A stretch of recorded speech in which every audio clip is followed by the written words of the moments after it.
Welcome to the Fighting Falcons ramp start tutorial. Let's start by turning on the parking brake.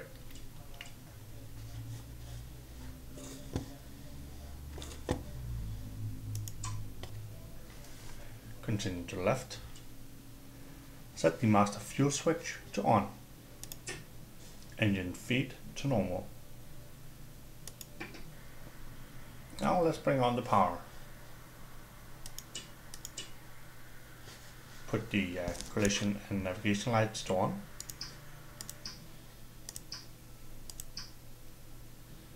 Switch to full right. Put the navigation system to normal. Switch left one time. Put the air source to normal. Return to left. Hit the jet fuel starter switch.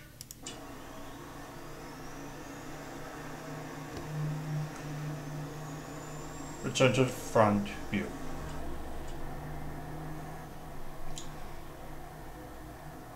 Now we are waiting for the engine to spool up to 20%. At 20%, advance your throttle to 50%. Click left one time and hit the idle detent switch. Return the throttle to idle. The engine should now spool up to 70% and we can bring the systems online.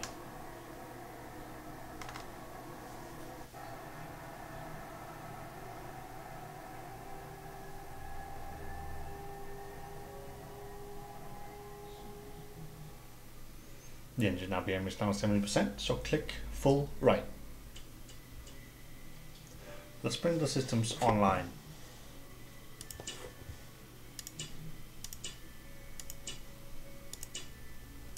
Click left.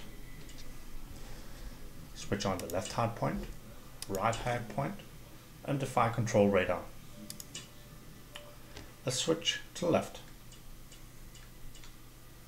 Now it's time for us to bring on the radios. So take it out of backup and put it into the upfront controller. Select on the UHF panel, both. Now it's time to turn on the volume. Left click to increase the volume and right click to decrease the volume.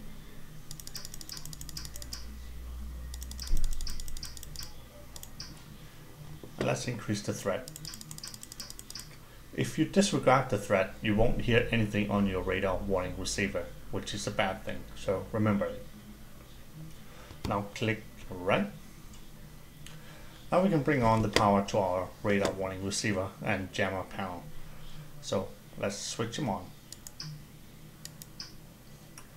The chaff and flare dispensers.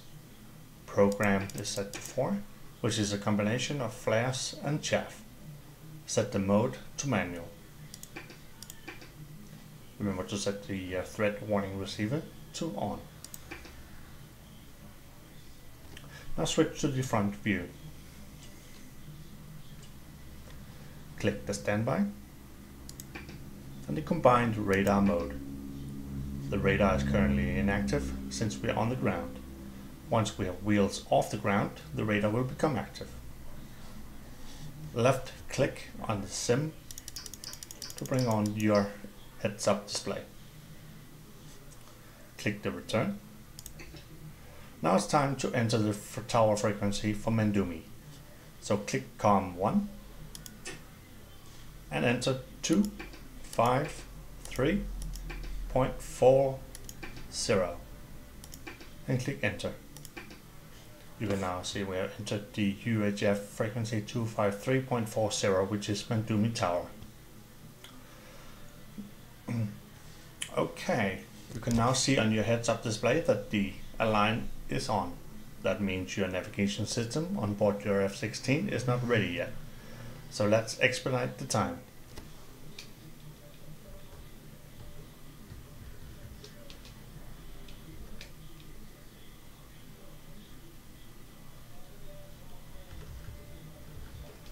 You can now see your alignment switch is blinking, which means the system is ready. So let's go to the full right view. Click down. Put your INS to nav. Return to the heads-up display. You can now see the alignment has disappeared and is replaced by a steady nav. This indicates that the navigation system on board your F-16 is now ready for use. Now the only thing we need is to arm our ejection seat.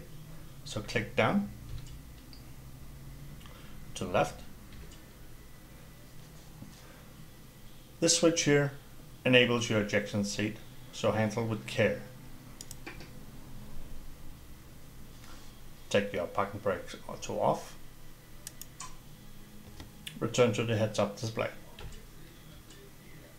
Press T and 5. Cowboy 1-1, ready for departure. Cowboy 1-1, taxi, runway 02. Hold short. As you can hear, we got clearance from the tower to taxi to runway 02. As you can see on our indicator, we don't have a nose wheel steering enabled. To enable nose wheel steering, press the Shift and the / key right next to it. You can now see the nose wheel steering has enabled and we can turn on the ground. I hope you enjoyed this little tutorial about the ramp start procedures. Thank you.